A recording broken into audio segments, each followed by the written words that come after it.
Tension పడకు. నీకోసం వాడు కోడల్ని తీసుకురాలేడా? పెళ్లి చేసుకునే పనికి మనోడు ఎవర్రా?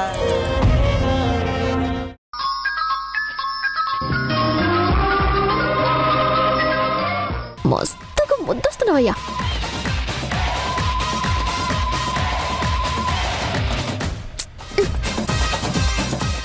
ఏంది గిట్లా కొత్తగా వింతగా చూస్తున్నావు? ఓయ్ కాశీ బావా, అసలు నువ్వేనా గిట్లున్నది? నాకు అస్సలు సంశయత లేదు. నువ్వాడదా లెక్కైనవా లేకపోతే నేను మొగోళ్ళ లెక్కైనా?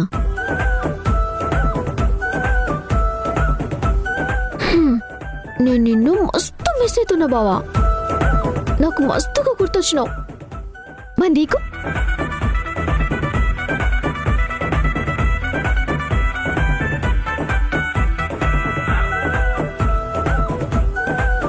ఇంట్లో పెళ్లి కావాల్సిన చెల్లెలు ఉన్నారు, వాళ్ళ ముందు నీ అవ్వ గాలకు తెలియని ముచ్చట్నా ఏంది?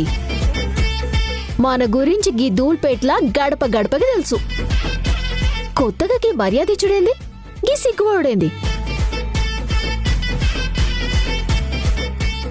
సరే తీగాని గిడ మనకెందుకు, బయటికి పోదాంపా.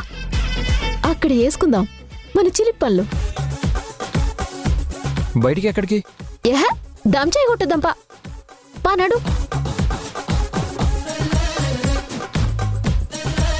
ఏహే గాలం చూస్తావేంది? నాడు. అరే చెయ్యి. ఏముంది? అయిపోయి పానాడు. లే. అరే ఆగు, కనీసం వెళ్ళి ప్యాంట్ అయినా వేసుకొని వస్తాను. ఏహే ప్యాంట్ ఎందుకు, గిట్లనే మస్తున్నావు. దా దా దా బావా.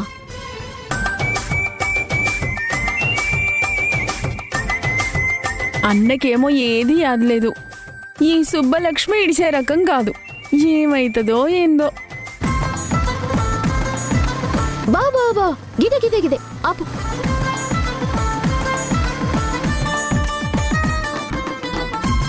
గిన్నే బావా. ఈ గల్లీలో టీ తాగడం ఎందుకు? ఓర్ని ఏంది పెద్ద పెద్ద మాటలు మాట్లాడుతున్నావు? మన ధూల్పేటలో ఎప్పుడు తాగేది గీ గల్లీ టీనే. దిగు.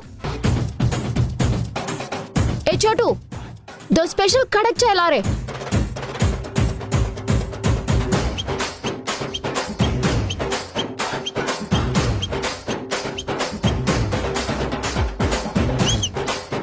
రా బావా, గాఢ నిలబడ్డవేంది? వచ్చి కూసు.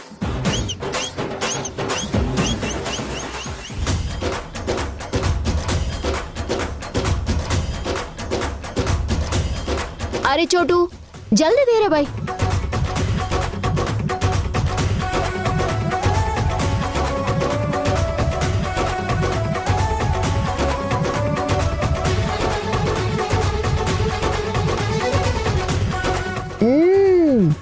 అద్దరిపోయింది.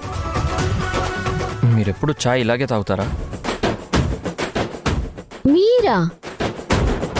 ఏమైంది బావ నీకు? నేను కాశీకి పోయొచ్చేలోపు నువ్వు గింత మారిపోయినవేంది?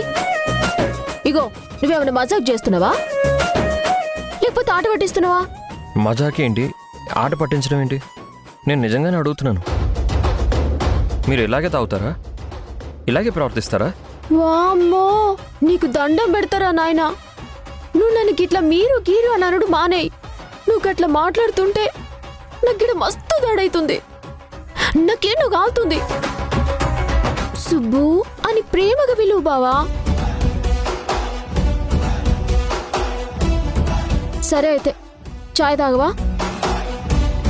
చలో ఓల్డ్ సిటీ పోయి బొక్కల సూర తాగద్దామా? బొక్కల సూరానా? నాకు ఇప్పుడు నీ బాధ ఏందో సమజైంది. నువ్వు ఇంకా నీ చెల్లెల గురించి ఆలోచిస్తున్నట్టున్నావు. నీ దిమాక్లా గా ఓబులరెడ్డిగాడు ఏం చేస్తాడా అనేదే నడుస్తుంది కదా. అందుకే నువ్వు ఇట్లా పిసపిస ఏందేందో మాట్లాడుతున్నావు, ఏన్నో ఉన్నావు. నేను చెప్తున్నా కదా బావా, అవసరమైతే గాన్నే వేసేద్దాం. నువ్వు కంగారు పడకు, నేనొచ్చినా కదా, నేను చూసుకుంటా. ఏం చూసుకుంటారు? ఆ నేసేయడం ఏంటి? అరే బావా, మనకు కావలసినవి 2 కోట్లు. గా హై ప్రొఫైల్ గాలని పట్టుకుని 4 మర్డర్లకి ఇట్లా ప్లాన్ చేసినామనుకో, 2 రోజుల్లో ఈజీగా వచ్చేస్తాయి. ఈ రోజుల్లో మనం తిన్నంగా సంపాదించుడు కష్టం గాని అడ్డదిడ్డంగా సంపాదించుడు ఎంత పని బావా? అయినా నువ్వు తలుసుకుంటే ఇవన్నీ నీకు పెద్ద లెక్కనైంది. మీరు ఇలానే ఉంటారా? నన్ను మర్డర్లు చేయమని ఎంకరేజ్ చేస్తున్నారు. మనుషుల ప్రాణాలంటే మీకు అంత చులకనగా ఉందా? ఏ కూస బావా. అరే మనం ఏమైనా మంచోళ్ళని కిడ్నాప్ చేస్తున్నావా ఏంది? దొంగన కొడుకులే కదా వేసేది. ఈ లెక్కను చూస్తే నువ్వు కృష్ణ పరమాత్ముడి లెక్క. సమాజానికి 2 ఉపయోగాలున్నాయి దీనివల్ల. ఒకటేమో జనాభా తగ్గుద్ది, ఇంకోటేమో దొంగెదవలు తగ్గుతారు. ఇదో ధర్మం ఎంతవనుకో బావా? బాగానే కవర్ చేసుకుంటున్నావు, కానీ యుద్ధం అనేది ధర్మం కోసం చేయాలి, ఇలా డబ్బుల కోసం కాదు. ఓ నాయనో, నేను కాశీకి పోయి వచ్చిన సంది నువ్వు గిట్లా మాట్లాడుతున్నావేంది?